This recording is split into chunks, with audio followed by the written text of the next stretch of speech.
Welcome to Suburban Death Metal Dad Recommends, episode 13, and I'll be talking about the band Carcass, formed in 1986 in Liverpool, England, releasing their first demo, Flesh Ripping Sonic Torment, as a four-piece in 1987. After this, vocalist Sanjeev basically left, disappeared, whatever the case may be, and they were down to a three-piece when they recorded their debut album in 1988, Reek of Putrefaction, Total Grind, and three-piece being bassist vocalist Jeff Walker, guitarist vocalist Bill Steer, and drummer Ken Owen. And then in 1989, the band released their second album, Symphonies of Sickness, which is more gore grind. You know, the songs are longer, better production on this one. You know, not so much pitch shifting on the vocals, little spots here and there, but just, you know, a total sick, nasty gore grind release. I would say a milestone in that genre. As a matter of fact, this was the first album I heard from the band. Would have been, I think, in 1990 when I actually heard it for the first time. Someone had made a dub for me onto a blank cassette, and you know, I was just totally into it. You know, and I don't even think he'd given me the song titles or anything, but eventually I, you know, got those, and you know, just really over the top, you know, and really nasty. And, you know, I'm sure at that point I'd, you know, at least seen what the album cover looked like, you know, in magazines. I didn't see it in the store, but so I knew this was just an absolute killer release. And, you know, went and picked up Reek of Putrefaction, which I don't like as much. It's, you know, more grind, and the production's a little bit muddy. It's hard to make out riffs, but you know, there are songs where you can pick out the riffs, and I think if it had a better production, even just like Symphonies of Sickness, it'd be a much better release. But anyway, still killer, and you know, nasty cover, nasty song titles, just really over the top. I didn't have anything like this in my collection at this point, and you know, I was a huge fan. So anyway, going into 1991, I didn't have to wait long, fortunately, for the band to release their third album, Necroticism, Descanting the Insalubrious. And this one's even another step up as far as, you know, the production, the songwriting. The songs are longer, more well thought out melodies. This is when they added actually another member, guitarist Michael Lamont, who was previously in Carnage, and of course is well known today for being an arch enemy. But anyway, it's, you know, an absolute killer release, you know, more death metal, and you know, definitely one to pick up, and probably my second favorite.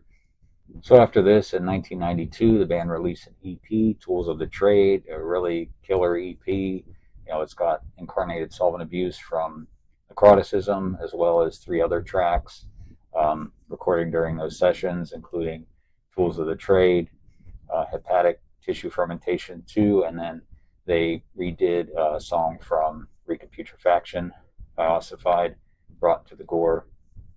Then in 1993, another stylistic shift with the band.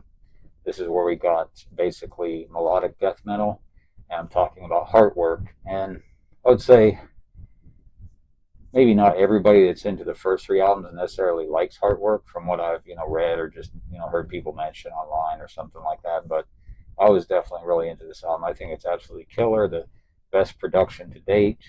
And the only song on there I don't really care for is No Love Lost, but besides that, I think all the songs are killer.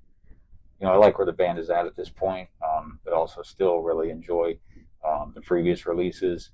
And, you know, it's basically, you go from grind, gore grind, to death metal, to melodic death metal.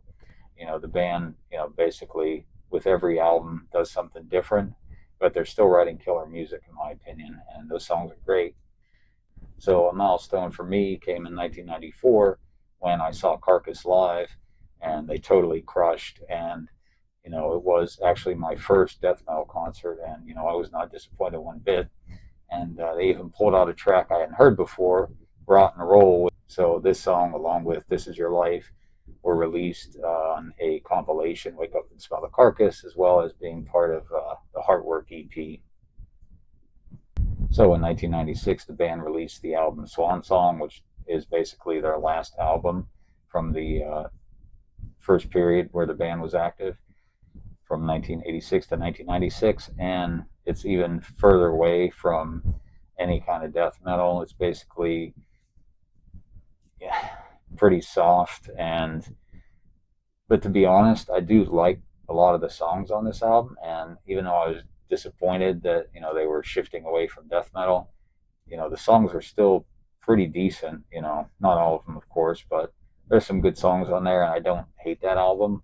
I think it's okay. I mean, it's, I guess, my least favorite, out of the bunch from the 86 to 96 period. Although I don't listen to Reek and Putrefaction too often either. But so after the breakup, Bill Steer and Jeff Walker remained active in other bands, and then unfortunately in 1999, drummer Ken Owen suffered a brain hemorrhage and went into a coma for a while, and basically wasn't able to perform 100% as a drummer from that point on. So the band did reunite in 2007 with a different drummer, and Michael Mott as well came back for a little while, and Daniel was the drummer for a time, also from Arch Enemy. And then eventually in 2013, by that time, Michael Mott and Daniel had left the band, and they recruited another drummer and recorded a highly anticipated return album called Surgical Steel. And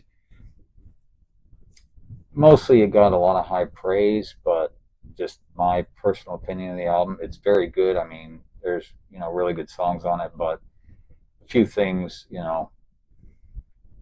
make it not as exciting for me as maybe some other people. Number one, the mix on the album is a little too clean. I know originally they wanted to go with Colin Richardson again, but basically scheduling they couldn't.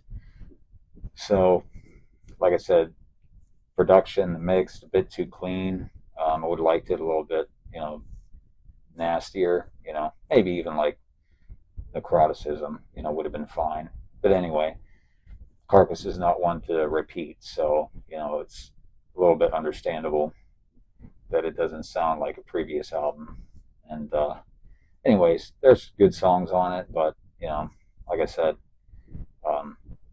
also no Ken Owen, although the drummer is a fine drummer. I don't have any complaints about his drumming or anything, but I do miss Ken Owen being in the band. And I wish there would have been more of Bill Steer on vocals as well. And he does do some vocals on the album, but I could have used a little bit more. Would have liked to hear more. So because of those things, the album isn't quite as exciting for me as I'd have liked it to have been. But like I said, it's still respectable.